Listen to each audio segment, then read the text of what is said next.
So it's been wonderful to spend time with friends and meet new colleagues. It's really, this is a very important group, and I'm looking forward to being the chair starting in August. So you can still send questions to Nita or to Saba. In the meantime, Nita will be in a couple years. Well, I covered these important papers related to what works with clients and perspectives on how to translate theory and practice and research together, and some really innovative collaborative things going on. How do I move the slides forward? Oh, the arrow, that makes sense. So leading scholars in the field, as you can see, they're highlighting the collaborative nature of all of this. Theory-driven work is something that we do very well in vocational psychology, and these papers kind of presented a lot of the ongoing challenges and opportunities that we've had in the field. Several of them address meta-analyses, as you can see, so it was also a challenge to do a synthesis of meta-analytic work. Sue Weston and Steve Brown have done a lot of major meta-analytic work in our field. I should mention the initial paper by Nadia Fouad emphasized the role of theory and her own personal experiences with that, both even when she was a graduate student and as an editor of our major journals. Finally, I'm going to, and if I have enough time, I'll probably have to skip forward to it, is to highlight some of my own thoughts on these. Briefly, Nadia's paper, she implored us to really address the gaps that are going on between research and practice, and there's any number of reasons why we're aware of that. These solutions require scientifically based career interventions. She highlighted the importance of theory as a map that emphasizes some features of representation of reality while making other things more in the background. Highlighted the importance of collaborative teams between researchers and practitioners. Some ongoing things that we're doing with our NCDA colleagues are really exciting related to that issue.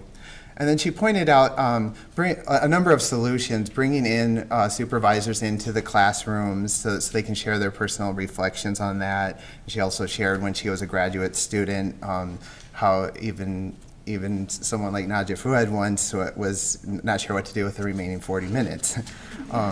The power of case studies too, and how she and James Swanson have had that with their successful book. Other meta-analytic work and was highlighted especially by Steve Brown and Sue Weston, who were the authors of a lot of these key studies. Steve Brown elaborated on the history behind whimsy, which I like, and we all know what the 5 critical ingredients are, so I don't need to get into that. But I like that he pointed out this Liu et al. Study about job search interventions, and I think that we need to pay attention to that a lot more, as Steve mentioned. That's such a core part of career counseling and career intervention, and we're really not attending to that, and we need to do a lot more of that. So there's a lot of opportunities there. Among all the critical ingredients, as you can see, the goal setting and the shared components of building social support are both there. Let me stay here first. Right at the end, too, he gave, which I thought was the most powerful part of the paper, 3 needs that we need to address. And several of the authors noted the third one there about attending to more diverse samples, but he elaborated on the whole issue of constructs and to minimize redundancy and to really pay attention to what's being measured in these studies and the importance of what goes into the primary studies of career interventions as well. Next, to note that our career interventions actually make a difference. So he presented in his paper in elaborate detail that he didn't have time to in the talk, which I know I don't have time as well, about clinical significance. We need to pay attention to those types of outcomes as well. Next, studies by Sue Weston and Betsy Becker really elaborated on some further work that's been done in there. And Sue's paper elaborated on the differences, the relative benefits, and it really depends on whether you do a general or a specific-based meta-analytic study. And the importance of coding the variables carefully to look at important moderators. She called for more attention to gender and SES, especially poverty, people living in poverty, which is an important part of our field. Next, oh wait, we'll get to Scott eventually. He's left already, but So we can say almost anything that we want, but I hear it's being recorded, so.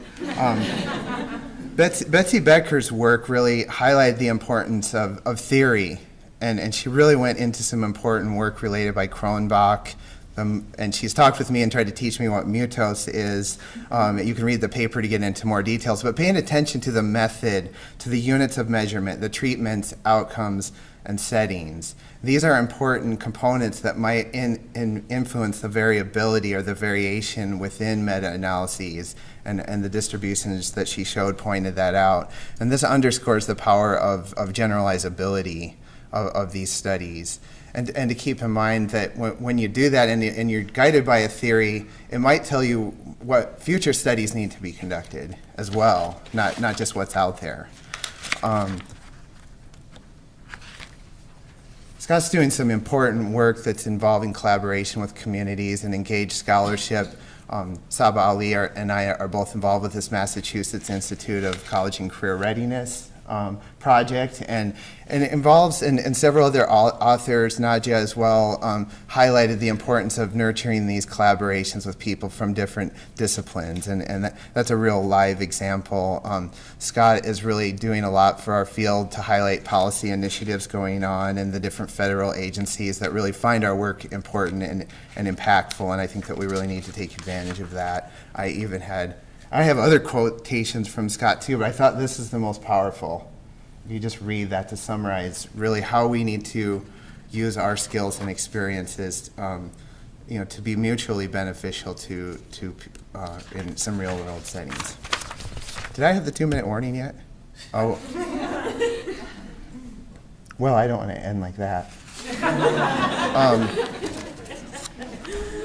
I've talked about the collaborative relationships. Those are just really important, and we're already doing that. Second, need for intentional studies that examine these moderators. It's all about these primary studies. Let's do more. Sue Weston reminded us of the importance of doing more of these studies. Third of 5, creating a database of constructs, measures, and effect size results, and that was one thing that Betsy highlighted as well, and relates to Steve and Sue Weston's concerns. This is a collaborative effort, and I think that we can work together to what Bob Len said, free the measures. I think there are some things that we can do to get our work more known and that will inform our future work. I talked about a broad array of outcomes. Lastly, I promise, considering the education and training issues. We've got a lot of wonderful graduate students here from many of our programs, and to consider how these really can inform our research and practice, and to really truly prepare our students to be scientist practitioners. And I think our field of counseling and vocational psychology does a very wonderful job of that. So thank you for your time.